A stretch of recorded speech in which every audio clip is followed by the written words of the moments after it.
정마행정 두 번째 강의를 진행하기 앞서 앞에서 했던 그 통합재정에 대해서 간단히 정리를 하고 넘어가겠습니다. 자, 질문을 한번 받아보시죠. 맞는지 틀리는지를 한번 판단하기 바랍니다. 통합재정은 예산 운용의 신축성이 제고되었다. 증가되었다 이 말이죠. 통합재정은 예산 운영의 신축성이 제고되었다. 맞습니까? 틀립니까? 답은 틀렸다 되겠죠. 신축성을 강조하는 게 아니고 재정 통제를 강화하는 그런 것이 되겠습니다. 기억하시고요. 두 번째는요. 보전거래입니다. 보전거래에는 반드시 그 세입 세출 예산하고 구분을 해가지고 별도로 명시를 해야 되거든요. 그래서 종이를 따로 마련해서 보존 재원을 명시를 해야 됩니다. 즉 이것은 국가가 빌려온 것이다. 예를 들면 이런 거예요.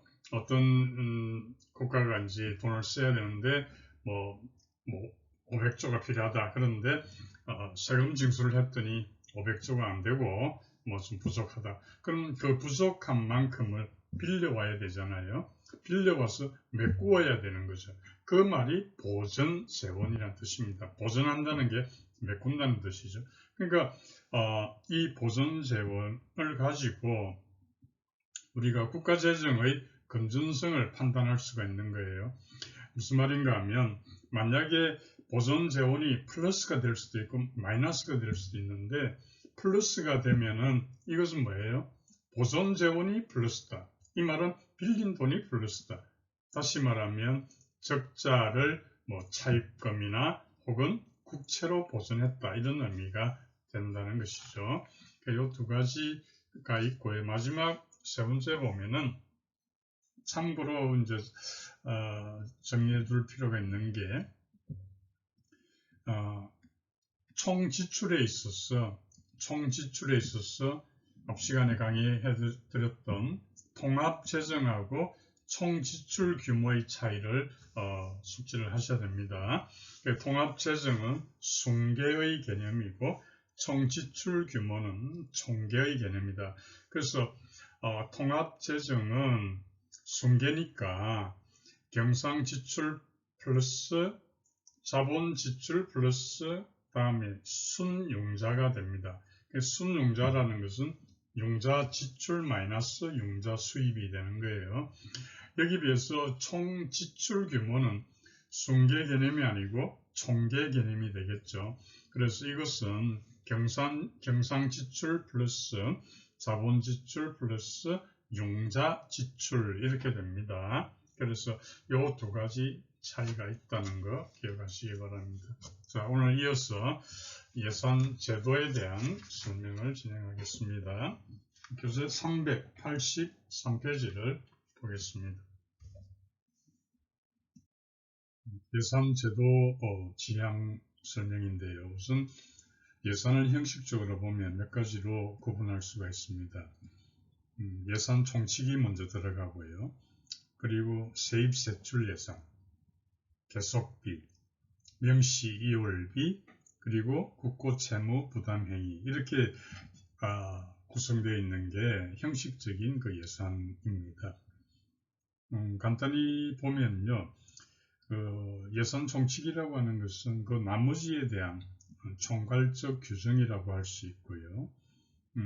여러분 잘 아시는 세입 세출 예산, 개속비 이것은요 국회 의결을 받아가지고 5년 기간 동안에 그 지출을 할 수 있는 것입니다. 명시 이월비, 사고 이월, 명시 이월 이렇게 된 나중에 설명을 드릴 건데 명시 이월비는 이제 좀 드문 그런 케이스가 되겠습니다. 그리고 국고채무 부담 행위가 있는데요. 국고채무 부담 행위는 여러분들이 주의하셔야 되는 게 있습니다. 국고채무 부담 행위는 이렇게 볼 수 있거든요. 그 대상이 어떻게 되는가, 범위가 어떻게 되는가 하면 세 가지는 제외합니다. 법률에 의한 것, 그 다음에 세출 예산 금액, 그 다음에 개속비, 요 세 가지 범위 밖의 것의 하나입니다. 법률에 의한 것, 세출 예산 금액, 그리고 개속비. 이것 말고 해당이 되겠습니다. 국고채무부담 행위는 국회가 의결을 했다고 해서 지출 권한까지 부여한 것은 아니다. 이게 이제 중요한 거죠. 그러면 뭘 부여했느냐? 단지 채무를 부담할 권한만 부여했다. 만의 동그라미 치시죠. 채무를 부담할 권한만 부여한 것이 지출 권한까지 부여받은 것은 아니다. 따라서 지출은 다시 국회 의결을 필요로 한다. 이렇게 되겠습니다. 채무를 부담할 권한하고 지출 권한하고는 다른 거예요. 그 점을 유의하면 되겠습니다. 이런 예산 형식적인 내용을 갖고 있는 예산이 여러 가지 예산 제도가 있는데요.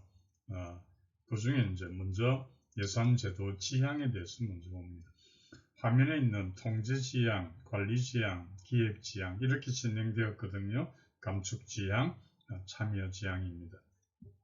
우선에 통제 지향에 해당하는 것이 살펴볼 품목별 예산이 됩니다. 그리고 관리 지향은 성과주의 예산입니다. 성과주의 예산. 기획 지향 혹은 계획 지향, 이것은 PPBS라고 하는 계획 예산이 되겠습니다. 그 다음에 감축 지향, 이것은 제로 베이스에서 하는 영기준 예산. 그리고 마지막 참여 지향이 주민 참여 예산, 이렇게 됩니다. 그래서 통제 지향, 관리 지향, 기획 지향, 감축 지향, 참여 지향. 통의 동그라미, 관의 동그라미, 기의 동그라미, 감의 동그라미, 참 동그라미. 통관, 기관, 참. 이렇게 기억을 하면 되겠습니다. 품목별 예산 제도입니다. 교재 383페이지를 보시면 되겠습니다. 품목별 예산 제도 A가 나와 있는데요. 지출 항목별로 한도를 정해줌으로써 공무원들의 재량을 제한하고 회계 책임을 명확히 한다. 이 제도가 품목별 예산 제도가 되겠습니다. 그래서 투입 지향적인 예산이다. 그리고 성과보다는 어떤 비용에 대해서 초점을 맞춘다. 이렇게 되겠습니다. 그래서 이 품목별 예산 제도는 미국의 탭트 위원회에서 이제 도입을 권고한 거죠. 탭트 위원회 기억을 해야 합니다. 1912년이 되겠습니다. 계속 읽어보겠습니다. 품목별 예산 제도는 정부가 구입하는 물품이나 서비스에 치중하는 예산이다. 그렇게 되어 있습니다. 그래서 이 품목별 예산 제도는 예산을 품목별로 구분합니다. 그렇기 때문에 전체 사업에 대한 정보는 알 수가 없는 것이죠. 어쨌든 품목별 예산 제도는 산출이 아닌 투입 중심이다. 이렇게 볼 수 있고요. 밑에서 네 번째 줄에 품목을 기준으로 하는데 그것이 바로 목에 해당한다. 인건비라든지 물건비라든지 이런 목에 해당하는 것이다. 이 목이 바로 투입 요소다. 이렇게 봅니다. 정리하면 지출에 따른 효과, 지출에 따른 성과에 대해서는 관심이 없고요. 재정 통제에 주안점을 둔다. 이렇게 봅니다. 참고로 목이 토대가 되는데요. 기본이 되는데요. 현재 우리나라에서 일부 적용하고 있는 프로그램 예산에서는 목에 해당하는 것을 편성비목이라고 합니다. 편성비목, 편성비목, 프로그램 예산에서는 편성비목이라고 합니다. 그리고 이 품목별 예산 제도는 관리 책임은 분산적입니다. 그리고 상향적으로 예산이 결정된다. 이런 특징을 가지고 있습니다. 자, 다음 페이지 넘기겠습니다. 평가를 해본다면은 이 품목별 예산 제도는 이렇게 볼 수 있어요. 왜 그것을 구입하느냐? 왜 그런 품목을 이제 구입하게 되는데 왜 그것을 구입하느냐? 거기에 대해서는 알 수가 없는 것이죠. 예. 그렇기 때문에 사업의 성과를 평가하기는 좀 어렵다 이렇게 봅니다. 즉 효율성 판단이 어렵다 이렇게 볼 수 있는 게 품목별 예산 제도입니다. 물론 좋은 점도 있죠. 회계 책임이 명확하다. 그렇기 때문에 재정 통제가 용이하다 이런 장점을 갖고 있습니다. 자, 384페이지 위에서 세 번째 줄 봅니다. 이 효용성입니다. 첫째 보면 방금 이야기한 대로 회계 책임이 명확하다. 그래서 재정 통제가 용이하다. 그리고요. 두 번째 보면 두 번째 부분은 밑줄을 긋고 별표 2개 합니다. 예산 삭감부터 그 다음 줄에 장점이 있다. 예, 거기까지 밑줄 것이죠. 예산 삭감이 이루어지면은 보통 저항을 하지 않습니까? 그런데 이익 집단의 저항을 덜 초래한다. 이렇게 볼 수 있는 거죠. 아까도 말씀드렸지만 품목별로 되어 있잖아요. 그러니까 어떤 그 품목에 대해서 항목에 대해서 삭감을 하게 되니까 저항이 좀 덜 초래된다 이렇게 봅니다. 그래서 어떤 사업을 삭감한다 그러면 저항이 아주 세겠죠, 그죠? 그러나 항목의 삭감은 그것보다는 저항이 덜 초래된다. 그런 장점을 가지고 있습니다. 쭉 내려가서 3번의 문제점을 봅니다. 단점을 보면 첫 번째 보면 이것이 무엇을 하려고 하는가, 그것을 구입을 해서 무엇을 하려고 하는가, 이것을 알 수가 없다. 이런 단점을 가지고 있습니다. 그리고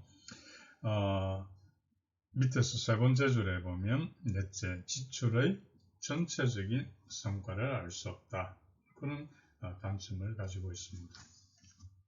그래서 품목별 예산 화면을 보시면 품목별 예산제도 정리를 해볼게요. 통제지향적인 통제입니다. 통제지향이고요.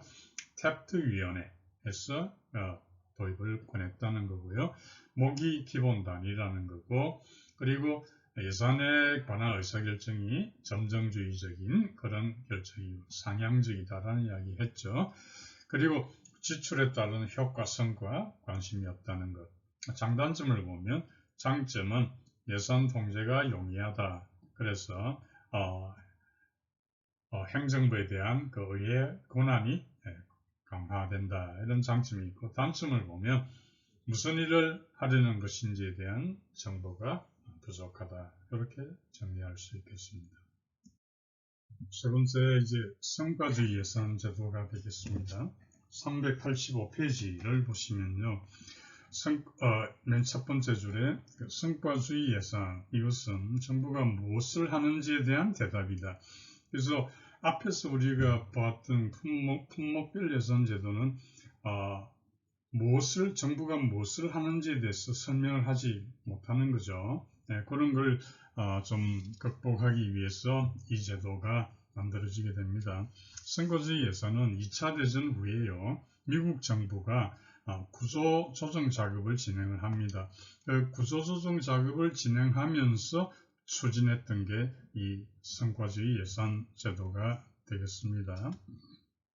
그래서 가장 중시하는 게 뭐냐 하면은 어떤 그 장기적인 어떤 계획하고의 어떤 연계, 이게 중요한 게 아니고 단기간에 성과를 가시화할 수 있는 그런 개별 사업을 중시했다. 이게 알려 있습니다. 성과주의에서는요. 그리고 이 제도를 건의한 위원회는 제1차 후보위원회가 됩니다. 품목별의 뎁트위원회하고 비교해서 기억할 필요가 있습니다. 두 번째 줄입니다. 미국의 후보위원회 권고에 힘입어서 발전된 예산 제도다.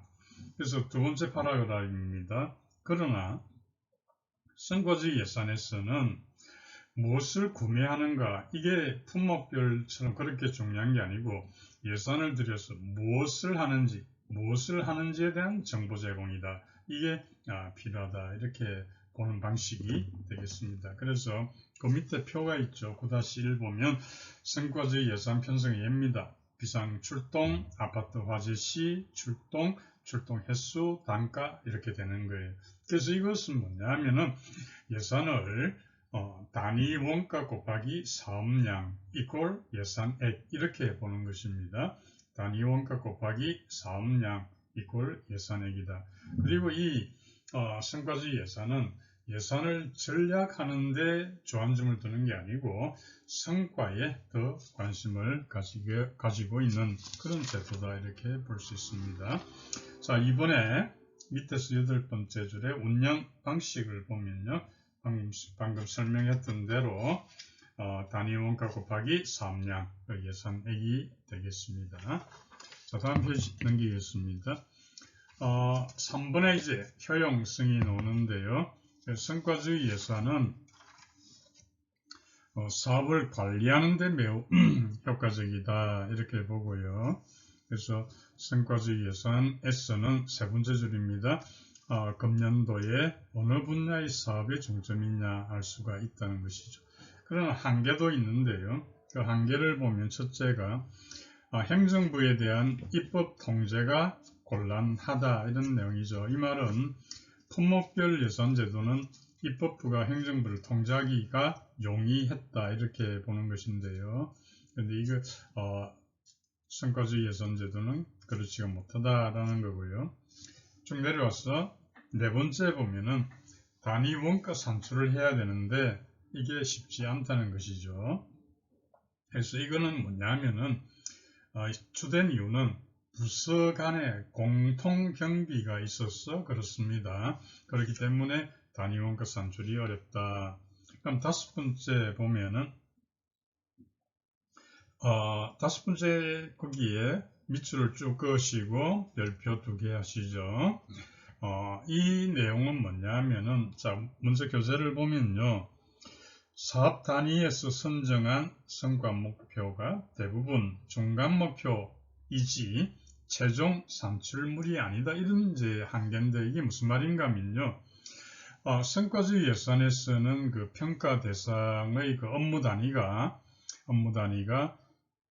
결과가 아니다라는 거예요. 결과가 이게 뭡니까? 최종 산출물이거든요. 근데 결과가 아니고 뭐냐 하면은 산출인 경우가 많다는 거예요. 산출은 뭐냐 하면 중간 산출물로 봅니다. 그러니까 최종 산출물이 아니고 중간 산출물이기 때문에 예산의 그 성과의 질적인 측면의 평가가 어렵다 이렇게 볼 수 있죠. 이게 한계가 되겠습니다. 화면을 보시면 성과주의 예산제도입니다. 업무 단위의 원가 양을 계산해서 단위 원가 곱하기 업무량 이꼴 예산액. 그래서 이 제도는 예산 관리 기능이 집권화된다 이렇게 봅니다. 예산 관리 기능이 집권화된다는 말은 뭐냐면 중앙 예산 기관이 주도한다 이렇게 보면 되겠습니다. 그 다음에 장점에 보면은 일반 국민이 정부 사업을 이해하기가 용이하다. 그 사업별 예산이 되니까 그렇습니다. 단점은 업무 단위 선정도 어렵고요. 또 단위 원가 산출도 어렵다. 이렇게 볼 수 있습니다. PPBS로 불리는 계획예산제도에 대해서 알아봅니다. 월남전 당시에 무기가 대단히 중요했는데 이 무기 개발이라고 하는 게 뭐 1년이라는 단기간에 완성되는 건 아니지 않습니까? 따라서 지속적인 어떤 예산 지원이 필요로 했던 것이죠. 여기에서 나왔던 것이 계획예산제도 PPBS다 이렇게 볼 수 있습니다. 당시에 국방부 장관이었던 맥나마라 장관에 의해서 도입이 되었고요. 연방정부에 대해서는 다음에 그 존슨 대통령에 의해서 도입이 되었던 제도입니다. 60년대 제도입니다. 여기서 우리가 품목별과 비교를 해본다면 품목별 예산제도는 점정적 결정인데 비해서 PPBS는 총체적 결정이다. 이렇게 이해를 하시고요. 그리고 PPBS는 그 기본적인 구조가 기획하고 예산을 연결하는 거다. 기획이라고 하는 것은 장기간이고 예산은 단기적인 것이죠. 이 단기와 장기를 연결하는 것은 바로 프로그래밍이라고 하는 걸 통해서 연결을 합니다. 정리를 하면은 장기적인 기획하고 단기적인 예산을 프로그래밍을 통해서 연결을 하고요. 그 목적은 합리적인 자원 배분을 달성하고자 한다. 이렇게 볼 수 있습니다. 특징을 간단히 살펴보면요. 이 PPBS는 집권적이다. 이렇게 볼 수 있고요. 그리고 예산을 프로그램 중심으로 편성을 하게 됩니다. 그것은 왜 그런가 하면 사업의 어떤 목표를 중시하기 때문에 그렇습니다. 그래서 자원의 합리적인 배분을 위해서 부서별 장벽도 파괴를 하는 그런 형태가 되는 것이죠. 사업의 목표를 중시한다. 이렇게 볼 수 있습니다. 자, 교재를 보면요. 387페이지를 보겠습니다.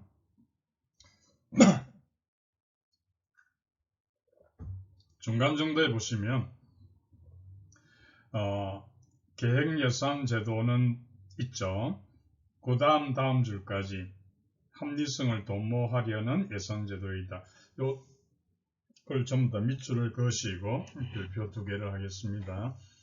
그래서 이 부분은 PPBS라고 하는 것은 예산하고 기획의 연계다. 이걸 프로그래밍을 통해서 하는 것이다. 그래서 자원 배분에 관한 의사결정의 합리성을 도모하려고 한다. 그렇게 볼 수 있겠습니다. 그 절차를 보면요. 우선 그 다음 페이지를 보겠습니다. 다음 페이지를 보시면은 그림이 있는데 그림 9-1이 있습니다. 그걸 같이 한번 보실까요? 죄송합니다. 자, 그 그림을 보시면은 일단 그 프로그래밍이 있고 밑에 플래닝이 있습니다. 그래서 프로그래밍에서 보면은 사업 구조가 이렇게 이제 책정이 되는데요. 사업 구조를 보시면은 크게 세 가지로 이렇게 구분이 됩니다. 그래서 보면 사업군 돼 있죠. 사업군, 그 다음에 사업, 단위사업 이렇게 됩니다. 사업군은 대분류고 사업은 중분류고 단위사업은 소분류가 되겠습니다. 예를 들어 하나 이야기해 보면 이렇게 할 수 있죠. 뭐 우리가 지금 원자력 뭐 이런 걸 원자력 발전에 대해서 이야기를 하지 않습니까? 자, 그러면 사업군에서 대분류되어 있는 거기에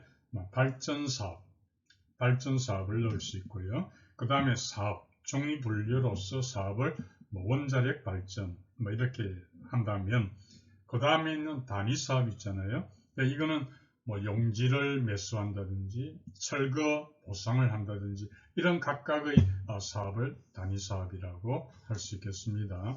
그러면 이 용지 매수라든지 철거 보상 이런 단위사업에 까지 이제 이 구조가 사업 구조가 되는 것입니다. 388페이지 봅니다. 위에서 네 번째 줄 보면요. 형성된 사업 구조. 방금 이야기한 사업군, 사업, 단위사업 이런 형성된 사업 구조는 기획에 의해서 그게 이제 사업 그 그림에서 보면 사업 재정 계획이 되겠습니다. 그래서 기획에 의해서 장기적인 시계를 갖도록 전환이 되는데 이를 돕는 것이 사업 재정 계획이다. 그렇게 되고요. 그리고 그 다음 줄에 보면은 단위 사업 계획이 완성이 되면은 이제 그 단위 사업에 대해서 돈이 좀 나와야 되지 않겠습니까? 예산 배정이 되어야 되는 거죠. 단위 사업은 1번에 명백히 산출을 정의할 수 있고 밑줄 그것이죠. 2번 부처의 최종 산물이어야 하고 3번 단위사업의 투입은 산출과 연계된 이런 조건을 충족을 시켜야 하는 것입니다.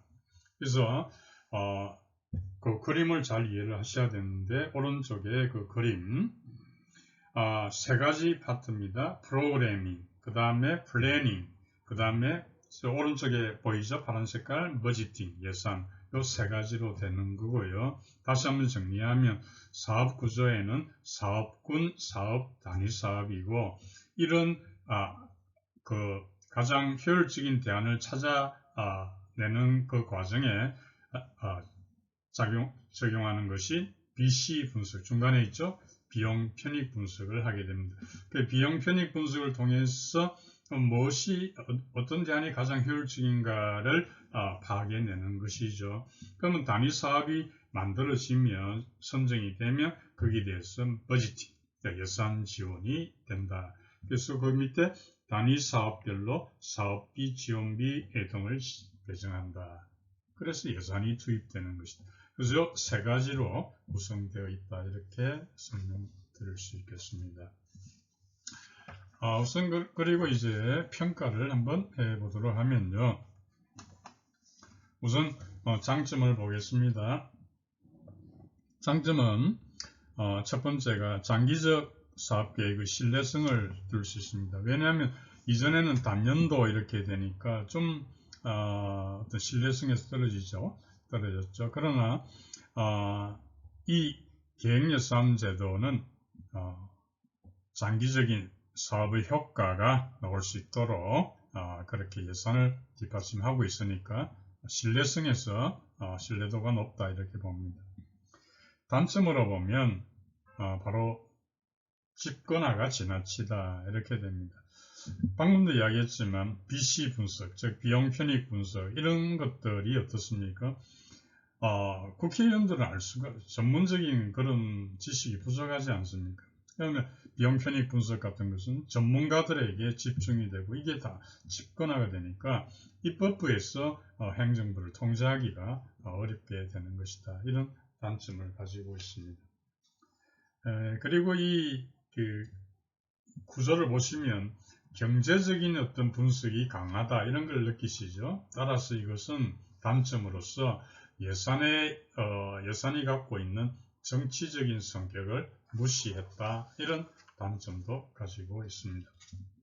세 번째 단점 보면요. 거기 보면 오른쪽 맨 밑줄입니다. 사업 구조 작성의 곤란입니다. 방금도 이야기했지만 사업군, 사업, 단위 사업 이렇게 분류하기가 쉽지 않다. 이런 단점을 가지고 있습니다. 자, 다음 페이지로 넘어가서 연기준 예산에 대해서 알아보는데요. 화면을 정리를 하고 넘어가겠습니다. 화면 보시죠. 계획예산 제도는 1960년대에 나온 것이고요. 아까 이야기한 대로 장기적인 기획하고 단기적인 예산을 유기적으로 프로그래밍이라고 하는 것으로 연결하고 있습니다. 이를 통해서 연결하고 있습니다. 맥나마라의 국방부에 이어서 존슨 대통령에 의해서 연방정부에 도입이 되었습니다. 편성 절차를 보면 장기 계획을 수립하고 계획 작성하고 예산 배정하고 그 장점은 신속하고 종합적인 의사결정이 가능. 아까 제가 이야기했죠. 품목별은 점정적 결정이고 이 PPB에서는 총체적 결정. 그 총체적 결정이라는 게 바로 종합적인 의사결정이에요. 단점은 너무 집권화가 지나치다. 이렇게 단점을 볼 수 있습니다. 연기준 예산 제도입니다. 이 제도는 피르라고 하는 사람을 기억해야 되는데요. 피르라는 사람에 의해서 미국의 민간 기업에 도입이 되었고요. 나중에 카터 대통령에 의해서 연방정부에 도입이 되었습니다. 피르 그리고 카터 기억하시죠? 연기준 예산 제도는 제로 베이스 예산입니다. 따라서 제로 베이스 버짓, ZBB라고도 이제 할 수가 있는 것이죠. 이 연기준 예산은 교재 보시면 390페이지를 봅니다. 중간 정도에 보겠습니다. 이와 같이 그 부분 좀 밑줄을 긋습니다. 조직 구성원의 참여를 중시하는 분권적, 상향적, 이 부분 밑줄 그으시고요. 이 연기준 예산은 분권적인 그리고 상향적인 예산 제도다 기억하시기 바랍니다. 자, 두 번째 보면은 절차에 들어갑니다. 절차를 보시면 편성은 순으로 이루어진다. 두 줄 밑줄 그으시죠. 밑줄 그으시고요. 예산 운영 단위, 예산 운영 단위의 선정인 이걸 의사결정 단위의 선정 이렇게도 이야기합니다. 그 다음 두 번째가 단위 사업 분석표, 이걸 의사결정 패키지, 의사결정 패키지라고도 하고요. 그 다음에 이제 분석표의 순위 결정, 의사 순위 결정 이렇게도 봅니다. 마지막 네 번째를 준다면 실행 예산 이렇게 됩니다. 다시 한번 이야기하면 절차는 예산 운영 단위의 선정입니다. 단위 사업 분석표입니다. 그리고 분석표의 순위 결정 마지막으로 실행 예산 이렇게 되겠습니다. 자, 그러면 단위 선정부터 보겠습니다. 이거는 뭐냐 하면은 운영을 담당하는 주체를 선정해도 되고요. 어떤 사업을 선정해도 됩니다. 예를 들어서 어떤 구청이 있다. 그러면 그 안에 무슨 국, A국, B국이 있잖아요. 그죠? 그러면 B국 밑에는 다시 또 C과 D과 E과 있다면 그 중에 하나 E과를 택해서 의사결정 단위로 선정하면 되겠습니다. 오른쪽 2번입니다. 391페이지 단위 사업 분석표의 작성, 이걸 의사결정 패키지 이렇게도 부르고 있습니다. 이 부분은 밑줄 그으시고 별표 3개입니다. 단위 사업 분석표의 작성 매우 중요한 그런 게 되겠습니다. 자, 그러면 이것은 무슨 내용인가 하면은 의사결정 패키지는 크게 두 가지로 나눠볼 수 있습니다. 하나는요, 사업 대안에 대해서 볼 수 있고요. 또 하나는 정액 대안 이렇게 이야기합니다. 정액 대안. 그게 무슨 말인가 하면요. 무슨 대안을 선정을 해요.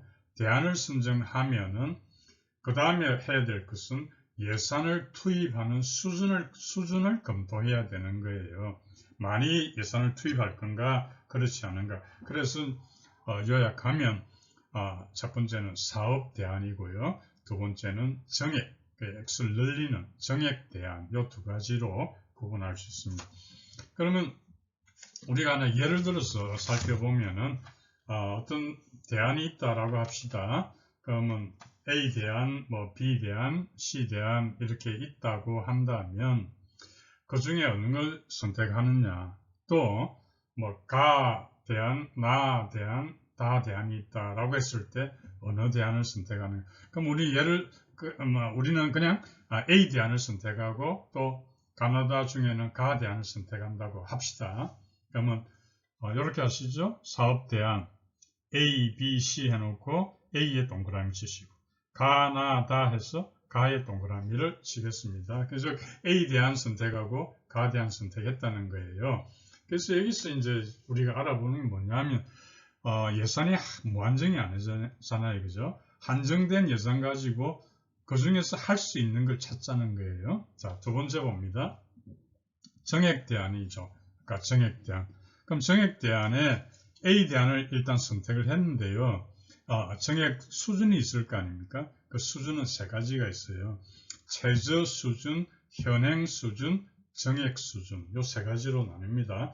최저 수준, 현행 수준, 정액 수준. 정액 수준이 제일 많이 투자를 하는 거예요. 정액 수준을 최고 수준 이렇게도 이야기합니다. 자, 그러면 최저 수준을 우리 A1이라고 하고요. 현행 수준을 A2라고 하고 최고 수준을 A3라고 합시다. 마찬가지로 가 대안 밑에도 가 1, 가 2, 가 3 이렇게 합시다. 그러면 우리가 예를 들어서 이렇게 볼 수 있습니다. 세 번째가 이제 의사순위 결정을 해야 되는데, 이거는 주관적입니다. 지금 우리가 가령 예를 들어서 이렇게 해보자는 거예요. 주관성이 개입되는 거다. 그래서 우선순위가 1, 2, 3, 4, 5, 6 한 6가지 적어보시죠. 1, 2, 3, 4, 5, 6 해서, 이거는 제가 계속 이야기합니다만 주관적이니까 우리가 이렇게 그냥 정해보는 거예요. 네. 그래서 1, 2, 3, 4, 5, 6 해서 1에는 A1을 놓고요. A1이라고 하시고 2에는 가1, 그 다음에 3에는 가2, 4에는 가3, 그 다음에 5에는 A2, 6에는 A3 이렇게 한다면 각각의 경비가 어떻게 되는가를 이제 찾아보는 거예요. 그런데 보시죠. 아까 우리 A1, A2, A3라고 했잖아요. A1에는 3억이 들고요. 그 다음 A2에는 2억이 더 들고요. A3는 1억이 더 듭니다. 그 다음에 가1을 하면은 5억이 드는데 가2를 하면 3억이 더 들고 가3 하면 1억이 더 듭니다. 그러면 보시죠. 아까 우선순위가 1, 2, 3, 4, 5, 6인데 A1의 경우는 근데 지금 예산이 예를 들어서 13억이 주어졌다라고 합시다. 주 3, 예. 그러면 12억이라고 할까요? 12억이 배정이 되었다라고 한다면 누적을 따져야 되거든요. 누적 예산액을 따져야 되거든요. 자, 그러면 첫 번째 우선순위였던 A1의 경우는 3억이었잖아요. 3억이니까 충분히 할 수 있는 거예요. 12억 아니니까. 그 다음에 가1은 얼마였나요? 5억이었잖아요. 그러면 A1하고 가1 합쳐도 8억이잖아요. 그러니까 12억 아니니까 되지 않습니까? 네, 되고요. 3을 보니까 가2네요. 가2는 3억이죠. 그러면 3억을 하면은 5, 3, 5, 3이니까 11억이잖아요. 아직 여유가 있잖아요. 12억이니까. 다음 우선순위 4로 가니까 가3가 1이었죠. 1억이었잖아요. 1억. 요걸 합치니까 여기까지 합치니까 12억이 되잖아요. 더 이상은 할 수가 없는 거예요. 따라서 1, 2, 3, 4 순위에서 끝이 나게 되고요. 실행 예산은 어떻게 될까요? A 사업에 대해서는 3억이, 가 사업에 대해서는 5 더하기 3 더하기 1이니까 9억이 된다. 3억, 9억 이렇게 되는 게 연기준 예산이 되는 겁니다. 하나 더 우리가 한번 연습을 해볼까요? 자, 오늘 여러분들이 직접 한번 해보시죠. 자, 우선순위가 1순위, 2순위, 3순위, 4순위까지 있어요. 그런데 사업 대안이 A, B, C 대안이 있는데요. A 사업은 50억이 들고요. B 사업은, 이거는 좀 문제를 간단히 합니다. A 사업은 50억이, B 사업은 60억이, 그 다음에 C1 사업은 30억이, C2 사업은 20억이 소요됩니다. 그렇다면 이 경우에 어디까지가 해당이 될까요? 한번 해보시죠. 가족 보유한 가용할 수 있는 예산액은 160억입니다. 160억입니다. 자, 어떻게 될까요?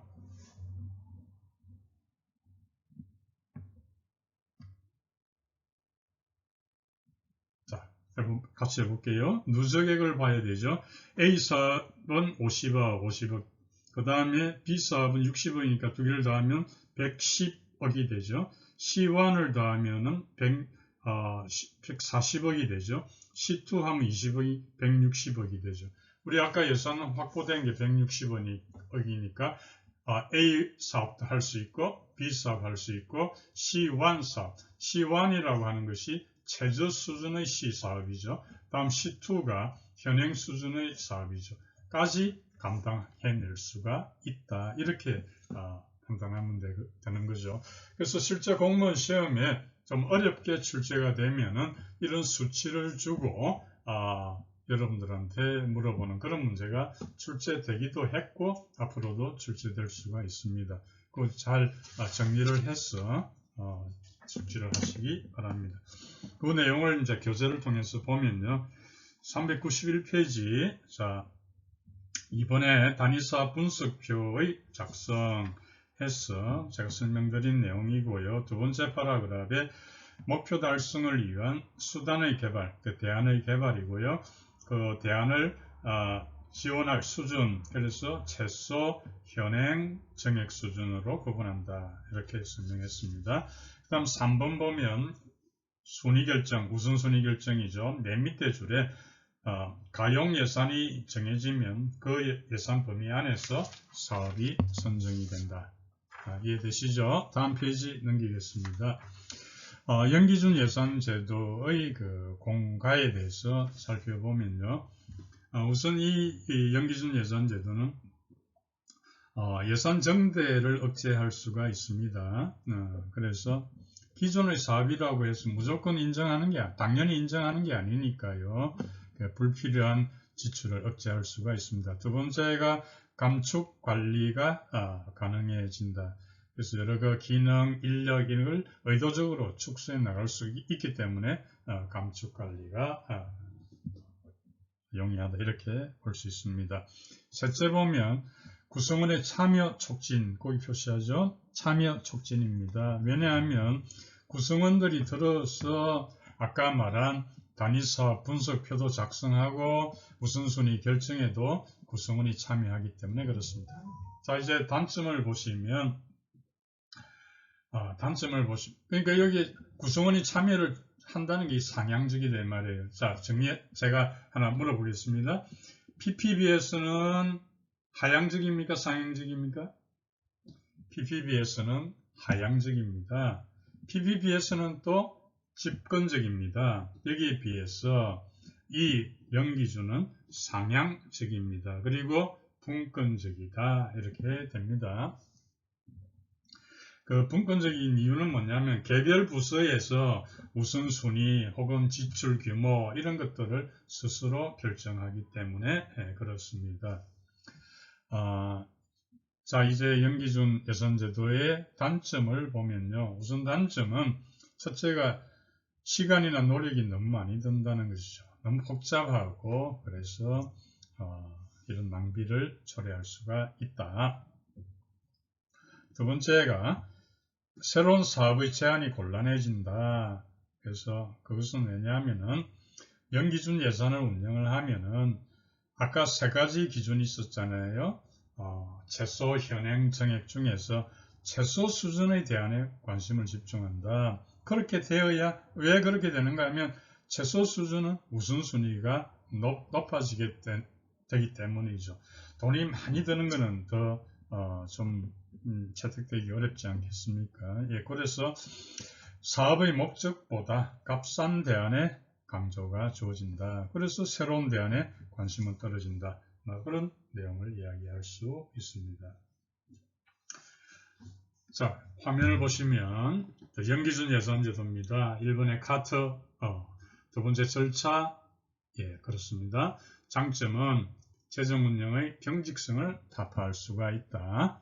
그러나 단점으로서 우선순위 설정하는 게 어렵다. 이렇게 볼 수 있겠습니다.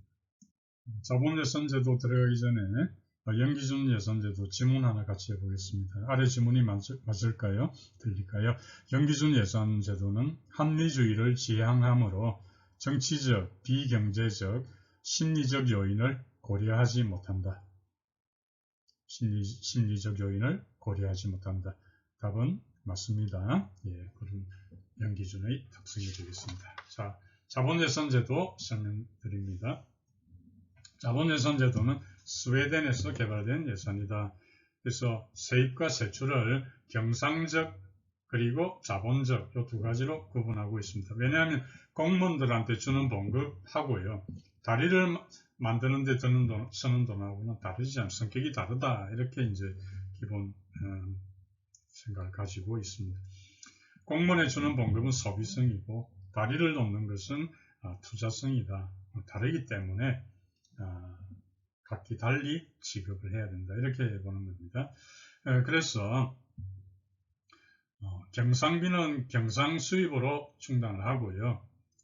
자본 지출은 적자 재정과 공채 발행으로 충당을 하라. 이 내용이 가장 근본적인 차이가 됩니다.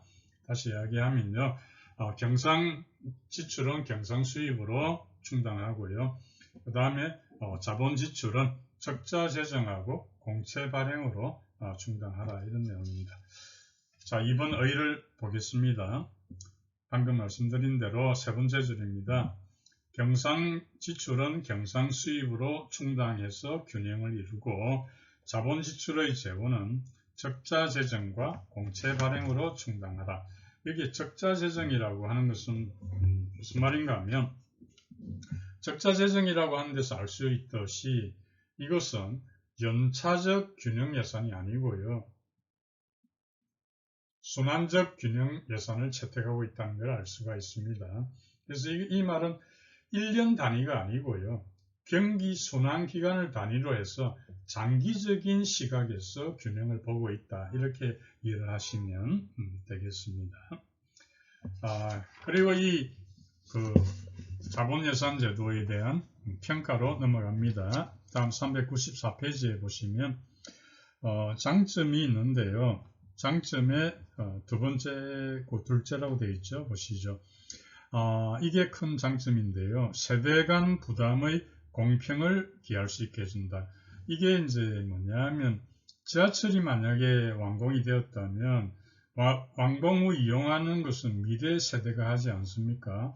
그러니까 이게 건설비를 부담하는 게 공평하다 이 말입니다. 그게 무슨 말인가 하면 공채 발행을 통한 재원 조달, 앞에서 이야기했잖아요. 그것은 뭐냐면 미래의 조세를 앞당겨 징수하는 거니까 공평하게 되는 수익자 부담 원칙이 지켜진다 이렇게 볼 수 있는 거예요. 단점을 보시면 이 제도는 경상비 적자를 은폐하기 위한 수단으로서 작용될 가능성이 있다 이렇게 보고요. 두 번째 단점은 아까 이야기한 공채 발행을 지속적으로 하게 되면 어떻게 될까요? 인플레가 조장될 우려가 있다 이렇게 볼 수 있습니다. 자, 화면 보시죠. 자본예산 제도입니다. 경상적 지출은 경상적 수입으로 충당하고 자본적 지출은 공채 발행. 스웨덴에서 도입. 그래서 장점을 보면 순자산 상태의 변동. 그래서 명확히 파악할 수가 있다. 그건 무슨 말인가 하면 자본시설은 감가상각을 하지 않겠습니까? 그러면 감가상각을 통해서 자산이 줄어드는 그걸 감모라고 하는데 감모분이 어떻게 되는가를 파악을 할 수가 있는 거죠. 그렇기 때문에 정부의 순자산 상태가 어떻게 변화하고 있는가를 알 수 있게 되는 거죠. 단점을 보면 아까 공채 발행, 인플레 조장 우려 이렇게 되겠습니다. 이제 교재 395페이지에 6번 성과관리 예산제도가 되겠습니다. 성과관리 예산제도는 중간 정도에 보면 이번 성과관리제도의 특징이 있는데요. 제가 한번 읽어보겠습니다. 첫 번째, 두 번째, 세 번째 세 줄 밑줄을 그으시죠. 별표 하나 하시고요. 성과관리제도는 국가재정운용계획 및 총액 배분 자율 편성 제도를 토대로 했다. 해서 각 부처의 예산 편성 자율권을 확대를 하고 그 다음에 이제 책임성을 제고하기 위해서 도입하는 제도다. 이렇게 돼 있잖아요. 그래서 이 두 가지에 대해서 좀 설명을 해드리도록 그렇게 하겠습니다. 첫째가 국가재정운용계획입니다. 이것은 5년, 5에다가 동그라미 치십니다. 그 당해 연도를 포함해서 향후 5년입니다.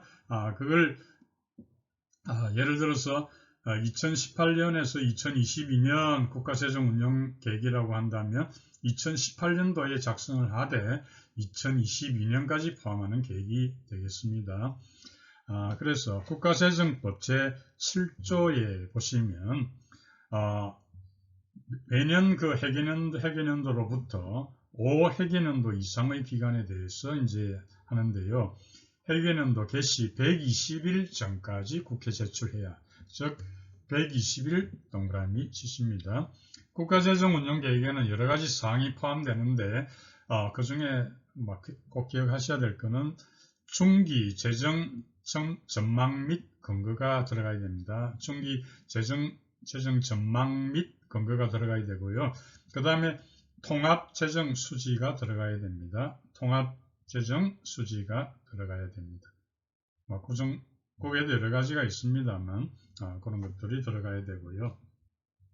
특징을 보면은 이 국가재정운영계획은요, 나중에 설명할 총액 배분 그 자율 편성 예산제도하고 밀접하게 연계가 되고 있다 이렇게 봅니다. 왜냐하면은 이 국가재정운영계획에 그 포함이 되는 재정 배분 그 목표가 있거든요. 그걸 기초로 해서 부처별 지출 한도가 설정이 되는 거예요. 그게 바로 총액 배분 자율 편성 예산제도에 그대로 적용이 되는 겁니다. 자, 이제 총액 배분 자율 편성 예산제도를 설명하면요. 이것은 중앙예산기관이 사전에 지출 총액을 결정합니다. 그러면 이제 각 부처가 그 지출 한도 내에서 사업별로 재원을 배분하는데, 이것은 어떤 취지인가 하면 정보의 비대칭성을 극복하기 위한 제도입니다. 다시 말해서 중앙예산기관하고 정부 각 부처 사이에 가지고 있는 정보에 좀 차이가 있지 않겠습니까? 그 정보 비대칭성을 극복하기 위한 방안이다 이렇게 볼 수 있고요. 이 총액배분 자율 편성 예산 제도의 그 특징을 보면은 이것은 하향식 예산이다. 이렇게 하향식에 밑줄을 그었습니다. 물론 이제 그 부처가 자율적으로 물론 행사할 수 있지만 그건 어디까지나 중앙에서 지출 한도를 정해주고 그 안에서 하는 거거든요. 여전히 기획재정부가 사업별 예산 통제 기능은 가지고 있습니다. 그래서 이 총액배분 요 제도를 해보니까 각 부처가 과다 요구하는 이런 관행은 많이 극복이 되었다 이렇게 볼 수 있겠습니다.